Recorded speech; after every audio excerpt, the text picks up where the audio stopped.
ట్రోలర్స్‌కి మీరిచ్చే సమాధానం ఏంటన్నా? Trollers are more than free to troll anything.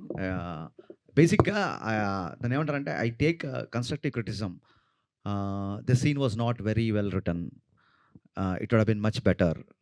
The second half, like first half is little slow, or maybe second half is little slow, or hero characteristics like this. ఇలాంటివన్నీ I'll take the constructive criticism. And I don't feel like taking seriously whatever the troll material comes, because their identity, their their whereabouts are not known, because they themselves are very insecure to reveal their identities. So నేను ఏదైనా మాట్లాడితే I take the accountability, I take the responsibility.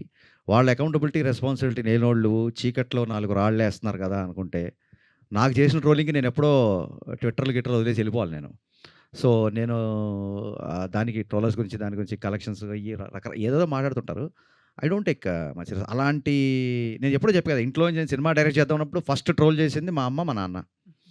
నీ ఫేస్‌కి direction అని చెప్పి అప్పుడే troll చేశారు. ఇయన్నీ కొత్తేం కాదు. కానీ అబ్యూజివ్ లాంగ్వేజ్ ఉన్నప్పుడు అండ్ బియాండ్ ద గీత దాటినప్పుడు మట్టుకు బ్లాక్ చేయడమో, సీరియస్‌గా కంప్లెయింట్ చేయడమో విల్ డూ.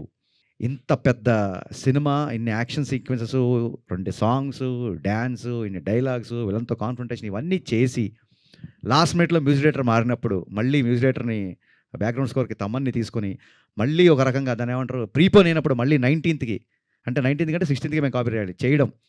ఇన్ని ఆడ్స్ మధ్య ఈ సినిమాని మీరందరూ చూసేలాగా చేయించడమే నా పెద్ద సక్సెస్ నేను ఫీల్ అవుతున్నా. I'm totally happy with my output, and people are embracing, people are loving, and I did it more than I can do. Thank you. Thank you, fans.